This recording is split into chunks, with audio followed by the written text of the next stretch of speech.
बिस्मिल्लाहिर्रहमानिर्रहीम। या अय्युहल्लज़ीना आमनू ला तअकुलू अम्वालकुम बैनकुम बिल बातिल। सदर मोहतरम, हकाम साहिबान, मुशफ़िक़ असातिज़ा इकराम, दूर दराज से तशरीफ लाए हैं हमारे मेहमान और महादासा सिद्दीक़ अलीवाला शरीफ कटखार के मेरे शगुफ्ता और शादाब मेरी प्यारी बहनों, आज मैं आप लोग के सामने एक तकरीर पेश करना चाहती हूँ। उस तकरीर का नाम है जहेज एक समाजी लानत। ए ईमान वालों, आपस में एक दूसरे का माल नाहक मत खाओ।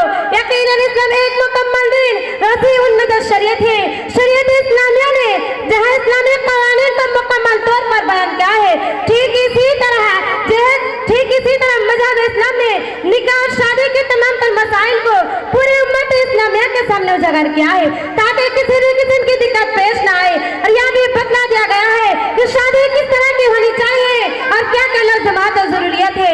तमाम चीज़ों को तफसील के साथ एक के बाद दीगर बयान कर दिए गए हैं, लेकिन इन तमाम दरवाज़े मसाइल हमारे समाज में एक ऐसा नाज़िर फितने की तरफ गामज़ान हो रहा है, जिसका पूरे क़ौम के नज़दीक के सामने लाना वक्त का अंतरिम ज़रूरत बन गई है। वह जहेज और लानत, जो कि दूल्हा यानी लड़की वालों की जानिब से हो रहा है, चलन शाद से हो रहा है, बिंदास जहेज की मशहूरियत से आम किया जा रहा है। हमारे समझ में चलन ही नहीं बल्कि यूं ही कहे यह मालूम शय जिंदगी व हयात से जुड़ी हुई है, यह सब अहम जरूरत बनकर रहेगी। वजह यह है कि समाज का हर गार्जियन, हर वालिदैन, हर जिम्मेदार जब उनके घर में लड़के या भतीजे शादी करने की काबिल होने लगते हैं तो पहले ही से जहेज लेकर शादी कराने की पूरी तैयारी में लग जाते हैं। लड़की वालों से रुपये पैसे जान माल की हिफाजत के बगैर दीनी पर मजबूर कर देती हैं। जनाब शाम ऐसे काम नहीं लेते, शायद ऐसे बेअक्ल जिम्मेदार को पता ही नहीं कि जहेज सिर्फ हराम ही नहीं बल्कि एक तरह शरीयत है। शरीयत इस्लामी की मदाखलत शरीयत पर नाजायज कब्जा करने के बाइस है। अगर हम इस्लामी तारीख का बागौर मुताला किया जाए तो बात बिल्कुल भर कर सामने आ जाएगी। ये मालूम नाजायज जहेज हमारे सहाबा करम की सुन्नत रही या किसी औलिया की सुन्नत रही, अब उसके लिए आखिरत में कोई हैसियत है और न ही दुनिया में कोई औकात है। एक तरह जहेज लेना हिजरतन की अलामत है, जवान लड़कियों को जुल्म सितम की निशाना बनाने की मुतरादिफ है।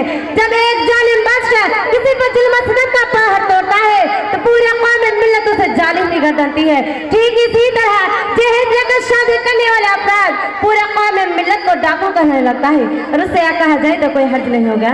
शरीयत इस्लाम से इनकार करने पर तसव्वुर किया जाए, इस्लामी तालीम ने न सिर्फ जहेज हराम करा दिया है बल्कि उसके मामले को तलाश करने को भी सीरे से खारिज और हम कर दे गए हैं।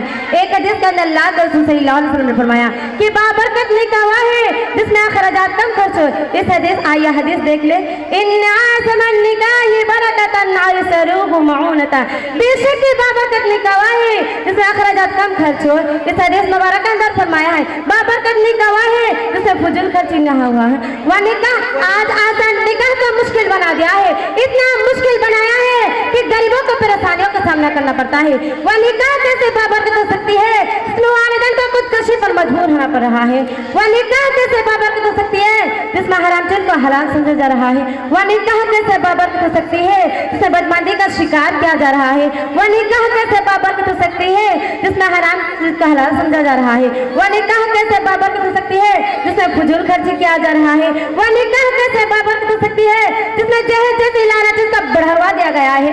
आज समाज के लड़कियों की ख्वाहिश यह होती है कि उनकी शादी अच्छी घराने में हो, उनकी जिंदगी बेहतरीन बेमिसाल सोहर के कदमों तले गुजरे। लेकिन अफसोस जब उनकी शादी कराने के लिए वालिदैन सोचते हैं या कहीं शादी कराने के लिए बात करते हैं तो शादी से पहले हजारों मर्तबा सोचते हैं कि मेरे पास जहेज देने के लिए बैंक बैलेंस है नहीं, अगर है तो न चाहते ही जल्दी शादी करा देते हैं। अगर बैंक बैलेंस नहीं होता है तो उनकी वजह से कितनी ऐसी मासूम बेकसूर वालिदैन को खुदकशी पर मजबूर होना पड़ रहा है कि बेचारी नूरे नजर लगते का जिंदा दरगोर करती हुई नजर आ रही है। जरा बेशर्म ऐसे काम नहीं लेते, एक तरह आराइश और जबाइश के तौर पर देखा जाने लगा है। अगर शादी करने वाले अपराध या शादी कराने वाले से पूछा जाता है कि तुमने जहेज का मुतालबा किया है या जहेज लिया है, उनकी जानिब जवाब मिलता है कि मेरे ससुराल वाला ने मुझे खुशी के इजहार के लिए दिए हैं।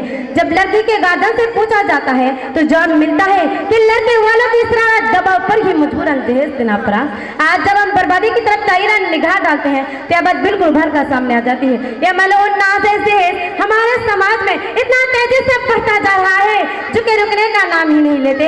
जहेज एक सैलाब की तरह पर फिसलते हुए नजर आ रहे हैं, बड़े से बड़े घर में दस्तक देने की कामयाब होते हुए नजर आ रहे हैं। हमारा अपने घर में चैन से बैठे हैं। कितनी ऐसी तकरीबन तो शादियां देखे हैं जो कि जहेज की लानत से हमकिनार हो रहा है। किसी शायर ने क्या ही खूब कहा है, मालवाजर के इसरार लगते हो, मालवाजर के असर लगते हो, बाखुदाए बाज़मीर लगते हो, मांगते हो जहेज शादी में, मांगते हो जहेज शादी में, खानदानी फकीर लगते हो। लिहाजा मैं तमाम सियासी और मिली तंजुमों से अपील करती हूँ उसके रोकथाम के लिए गांव के चुनिंदा रचौलमाए करम को आगे आने की हजूरी। सबसे पहले हमें से एक मंशूर जारी करके उसे तहरीर शक्ल देनी पड़े। अगर जहेज लेगा या जहेज देगा उसे समाज बाइकाट के झुंड में रखा जाएगा और उसे कोई लेन देन या कारोबार नहीं किया जाएगी। यहाँ तक कि उसकी नमाज जनाजा भी अदा नहीं किया जाएगी और उसे कोई कारोबार नहीं होगा। अगर ये बात नहीं हो जाए तो मैं पूरी जिम्मेदारी के साथ कह रही हूँ कि जहेज जैसी लानत चीज हमारे समाज से खत्म हो जाएगी। अब मैं अपने तकरीर को शेर के साथ खत्म करना चाहती हूँ। कितना बेखौफ है जमाना है, कितना बेखौफ है जमाना है, हर तरफ जुल्म का ठिकाना है। मांगते हो जहेज लड़की से, मांगते हो जहेज लड़की से, जान लो रस्म हिंदू वाला है। खो गई इसमें आयशा कितनी, खो गई इसमें आयशा कितनी, क्या यही शान मोमिना है। आखिर में अल्लाह ताला से दुआ है कि हम तमाम मुसलमान भाई बहनों को जहेज जैसे समाजी लानत से बचाए। आमीन।